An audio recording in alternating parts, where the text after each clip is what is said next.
मुंबईतले एक महामहिम खासदार आणि त्यांनी पत्रकारांना केलेली दमबाजी किंवा दिलेल्या धमक्या हा विषय सध्या खूप गाजतोय. आणि माझ्याप्रमाणे आपल्या सुद्धा लक्षात हा विषय आला असेल, त्याच्या संदर्भातल्या बातम्या, व्हिडिओ, पोस्ट आपल्यापर्यंत नक्की पोहोचले असतील. आणि आता याच्यानंतर झालंय काय, की राजकारणी आपली बाजू आणि हे वृत्तपत्र किंवा ज्याला आपण मीडिया म्हणतो, ते आपली बाजू दोघं हिरिरीने मांडतायत. राजकारणी लोक सवयीप्रमाणे आपली बाजू सावरून घेतायत, गोलमोल बोलतायत, मोघम बोलतायत. आणि मीडियाचे जे लोक आहेत, ते सुद्धा थोडे आक्रमक झालेत आणि आम्हाला धमकी देऊच कशी शकता, अमुक-ढमुक वगैरे हे सगळं नेहमीची जी सर्कस चालू असते, ती नेहमीची एक सर्कस चालू आहे. या दोन्ही बाजूचे मुद्दे हिरिरीने पुढे मांडले जात आहेत. पण हे दोन्ही लोक ज्यांच्याकरता काम करतात, तो तुमच्या आमच्यासारखा सर्वसामान्य माणूस जो आहे, त्याचा मुद्दा किंवा त्याचा दृष्टिकोन मात्र कोणी मांडतच नाहीये. आता सर्वसामान्य माणूस म्हणजे नक्की कोण? तर हे तथाकथित लोकप्रतिनिधी जे आहेत, त्यांनी आमची सेवा करावी, ही सर्वसामान्य माणसाची अपेक्षा आहे. आमच्याकरता त्यांनी काम करावं. बरं, हे काम करण्यामध्ये त्यांच्याकडनं कसूर होत असेल, आगळीक होत असेल, तर त्यांना जाब विचारण्याकरता स्वतंत्र वृत्तपत्र आणि तथाकथित मीडिया यांना काही हक्क आणि काही स्वातंत्र्य दिलेले आहे, काही अधिकार दिलेले आहेत, काही शक्ती दिलेल्या आहेत. आणि या दोघांनी आपापलं काम करावं आणि एखाद्याने त्याचं काम नाही केलं, तर मीडियाने जनतेच्या वतीने त्यांना जाब विचारावा, अशी एक आदर्श अपेक्षा होती.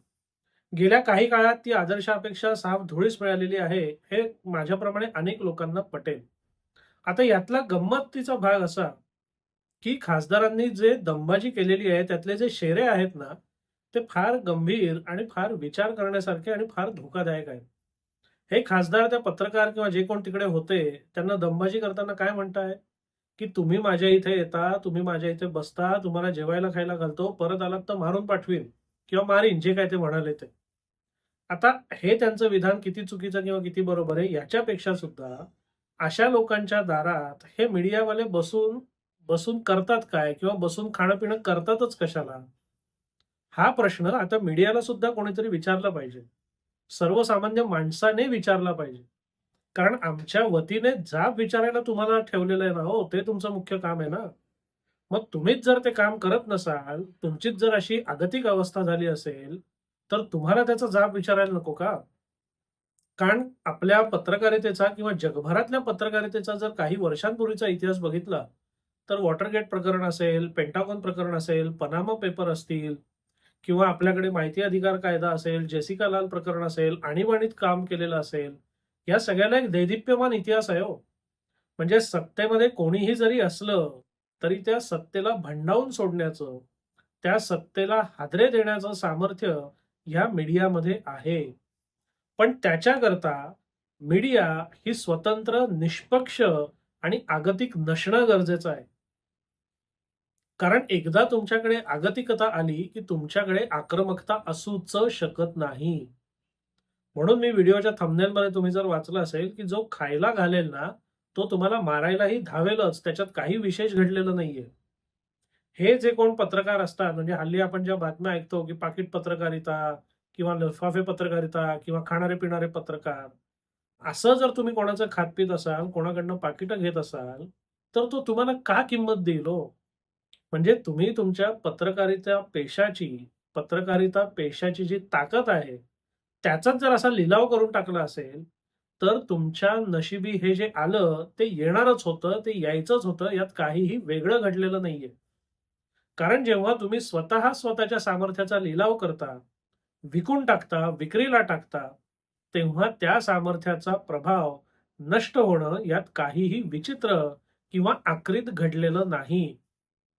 तुमच्याकडे जी सत्ता आहे, मीडियाकडे जी सत्ता आहे, मीडियाकडे जी जबाबदारी आहे, त्या दोघांचा जर मेळ बसत नसेल आणि तुम्ही ज्यांच्याकरता काम करणं अपेक्षित आहे, त्यांच्याकरता सोडून भलत्या लोकांची जर तळी उचलणार असाल आणि ज्यांची तळी तुम्ही उचललात त्यांनीच उद्या तुम्हाला लाथा घातल्या, तर काय वेगळं आणि काय चुकीचं घडलं हो? निसर्ग न्यायाप्रमाणेच घडलं नाही का? बरं, हे जे सगळं असतं ना, की मीडिया सगळ्यांना जाब विचारणार, पण मीडियाला कोणी जाब विचारायचा?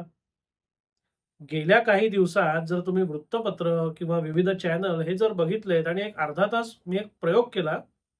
अर्धा तास ठरवून बातम्या बघितल्या, आणि त्या बातम्यामध्ये तुमच्या आमच्या सर्वसामान्य माणसाच्या जीवनाशी संबंधित विषय जवळपास शून्य होते. मग कोण कोणाला काय बोललं, कोण कुठून कुठे गेलं, कोणी कोणाचा कसा पाणउतारा केला, कोणी कोणाला कसं शाब्दिक टोले लगावले, हे हे तुमचं काम आहे का? ह्याने तुमचं भलं होणार आहे का? ह्याने आमचं भलं होणार आहे का? कोण कोणाला काय बोलतं, कोण कोणापासून फुटून कुठे जातो, हे महत्त्वाचं जरी असलं, तरी त्याच्यापेक्षा सगळ्यात महत्त्वाचं काय आहे? लोककल्याण. मग लोककल्याणाचे जे विविध विषय आहेत, म्हणजे रस्त्यावरच्या खड्ड्यापासून, महागाईपासून, विविध प्रकारची टंचाई, आपली अर्थव्यवस्था, प्रदूषण, ह्या सगळ्याबद्दल हे सगळे मुख गिळून गप्प का असतात? म्हणजे गंमत अशी आहे ना, की तुम्ही जेव्हा त्यांच्या मांडीला मांडी लावून बसलात, तेव्हा तुम्हाला मजा आली. आणि आता ज्याच्या मांडीला मांडी लावून बसलात, त्याच्याच लाथा तुम्हाला जेव्हा पडतायत, तेव्हा मात्र तुम्ही तक्रार करताय. पण जनतेच्या वतीने जेव्हा तुम्ही हिरिरीने भांडायला पाहिजे होतं, भूमिका घ्यायला पाहिजे होती, सरकारला भंडावून सोडायला पाहिजे होतं, असं तुम्ही किती वेळा केलंय? हा प्रश्न, हा हिशोब कोणीतरी तपासायला नको का? आणि मला खात्री आहे, की माझ्याप्रमाणे हा प्रश्न कोणीही विचारणार नाही. पण हा प्रश्न तुमच्या आमच्यासारख्या अनेकांच्या मनात आहे, याची वाच्यता कोणीतरी करायला पाहिजे, म्हणून मी हा व्हिडिओ केला. कारण सर्वसाधारणतः मी माझ्या विषयाच्या चौकटी बाहेर जाऊन काही वक्तव्य करायच्या, व्हिडिओ करायच्या भानगडीत सहसा पडत नाही.